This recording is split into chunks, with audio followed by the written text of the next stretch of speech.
आपने देखा ना, मोदी जी प्रधानमंत्री बने, आरएसएस ने उनको बना के दिया और 10% आरक्षण सामान्य वर्ग को दे दिया। आज बिहार में ब्राह्मण, भूमियार, लाला 8 लाख से कम कमाने वाले लोग गरीब हो गया और उनको 10% आरक्षण मिलने लगा। उनका बेटा कलेक्टर बनने लगा। लेकिन आपका बेटा जो 8,000 रुपया महीना नहीं कमाता है, साल का 1 लाख रुपया नहीं कमा पाता है, लेकिन भारत सरकार के नजरों में वो गरीब नहीं है, उनको आरक्षण नहीं मिलना चाहिए। इसलिए साथियों, ये बदलाव लाना पड़ेगा।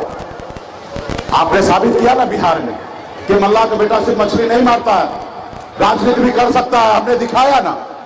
सिर्फ जरूरी है एकजुट होना, पार्टी के लिए काम करना, मेहनत करना, अपने लोगों को समझाना, आने वाला पीढ़ी के लिए बच्चे को पढ़ाना, लिखाना, समझाना, एकता के साथ रहना, अपने नेता, अपने दल के साथ खड़ा रहना, संगठन के साथ रहना, किसी के साथ अगर गलत हो रहा उसके साथ मजबूती से खड़ा होना, अगर कोई तकलीफ में है तो 10 रुपया उसके पीछे खर्चा करके उसको इलाज कराना, तब जाके ये समाज आगे बढ़ेगा। आज लोग हमें कहता है किसानी जी, आप इतना बड़ा नेता हो के एक जात की बात करते हैं। हम कहते हैं भाई, हम एक जात की बात नहीं करते हैं। हम जो निषाद की बात करते हैं, ये निषाद हमारे लिए कोई जात नहीं है, ये निषाद हमारा परिवार है। मैं अपने परिवार की बात करता हूं। अब परिवार की बात करना कोई गुनाह नहीं है। इसलिए साथियों, आप अपने समाज के, अपने घर परिवार के लोगों, अपने लोगों के लिए लड़ाई लड़ना कोई गुनाह नहीं है। उसके लिए आप नहीं लड़िएगा तो कौन लड़ेगा? आज तक 75 सालों में कोई आया लड़ने के लिए? नहीं आया, और आने वाला 100 साल तक कोई और नहीं आएगा लड़ने के लिए। अगर मैं आया हूं लड़ने के लिए, मैं इसलिए लड़ने के लिए आया कि मैं निषाद कुल में जन्म लिया, मैं निषाद का बेटा हूं और गर्व से कहता हूं सन ऑफ मल्लाह हूं। अगर मैं वही भूमियार का बेटा होता, ब्राह्मण घर में जन्म लेता, तो क्या आपके लिए लड़ाई लड़ता? नहीं लड़ाई लड़ता।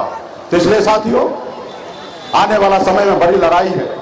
आपने देखा ना, आजाद भारत में पहली बार हमने 4 विधायक बनाया, मंत्री बना, अपने दम पर अपने लोगों के लिए काम कर रहा था। लेकिन आपका दुश्मन ने क्या किया? आपका विधायक को खरीद लिया। जो सरकार आपने बनाया वो सरकार से आपको बाहर कर दिया। वो देखा कि बिहार में ये निषाद समाज सोया हुआ शेर है, ये तो थोड़ा सा जगह दिया तो आज 4 विधायक बना लिया। अगर बिहार में निषाद समाज को जगह देगा तो अकेले बिहार में मुख्यमंत्री बन जाएगा और मुख्यमंत्री बना लेगा। अगर इस समाज को गुलाम बनाना है तो इस समाज का आवाज को दबाओ। इस समाज का आवाज मुकेश सहनी बन चुका है और उन्होंने एक षड्यंत्र के तहत हमारा विधायक खरीद लिया, हमको सरकार से बाहर कर दिया, फिर हमको रोड पे ला दिया। उनको मुझसे तकलीफ नहीं है, उनको आपसे तकलीफ है, क्योंकि आज तक आप गुलाम बने हैं, कल आप मालिक बन जाइएगा। उनको ये डर है, और जब आप मालिक बन जाइएगा तो उसके खेत में कैसे काम कीजिएगा? उनको ये डर है कि जब आप मालिक बनिएगा तो उसके खेत में काम नहीं कीजिएगा। उसको मुझसे तकलीफ नहीं है। वो तो कहते हैं कि सहनी जी हमारे साथ आ जाइए, जो गलती हुआ उसको माफ कीजिए, हमारे साथ आइए, अगला मुख्यमंत्री आप ही बनिएगा 2025 में। वो आ गए, हमारे सामने झुक रहा है। लेकिन हमने कहा भाई, हम अल्लाह का बेटा हैं, हम जाल में मछली फंसाते हैं, जाल में फंसते नहीं है। हम अपना झोपड़ी में रहेंगे, लेकिन झोपड़ी का बादशाह बने रहेंगे। तुम्हारे महलों में आके हमें गुलामी नहीं करना, तुम्हारे महलों में आके गुलामी नहीं करना। ये चाहता है कि मुकेश सहनी का बड़ा नाम फेम हो गया, इनको बुला लेते हैं, मुख्यमंत्री बना देते हैं, और जो कहेंगे वो सुनेगा, और जब नहीं सुनेगा तो इसको हटा देंगे। तो एक तरफ से जात भी गया, एक तरफ से भात भी गया। तो भाई, भात जाए तो जाए, जात नहीं जाना चाहिए। जात है तो भात मिल जाएगा। वो सोच रहा है कि पहले जैसा बुड़बक निषाद बोलते नेता हुआ करता था, अपना फायदा के लिए जिधर बोलता था उधर पहुंच जाता था, वही आज भी सोच रहा है। उनको ये नहीं मालूम है कि हम बिहार से मछली मारते मारते बंबई जैसे शहर जाके आ गए, और दुनिया देख लिए हैं कि दुनिया कैसे चलाया जाता है, हमको पता है। इसलिए साथियों, सिर्फ आपका साथ चाहिए, सहयोग चाहिए। जैसे दशरथ मांझी ने कहा था ना कि जब तक तोड़ेंगे नहीं तब तक छोड़ेंगे नहीं, वैसे हमने भी संकल्प लिया है, जब तक आरक्षण लेने लेंगे तब तक हम लोग चैन से बैठेंगे नहीं साथियों, चैन से बैठेंगे नहीं। इसलिए साथियों, आने वाला समय में चुनाव है।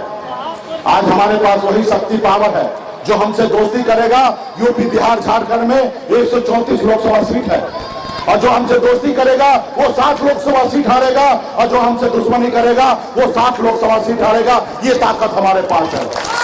सिर्फ जरूरी है एकता के साथ रहना, अपने वोट को ताकत को समझना, और इसके लिए संकल्प करना पड़ेगा, लड़ाई लड़ना पड़ेगा, और बदलाव आएगा। इस साथियों, इस देश में जो पैसा से भी बड़ा ताकत जो है वो पावर है।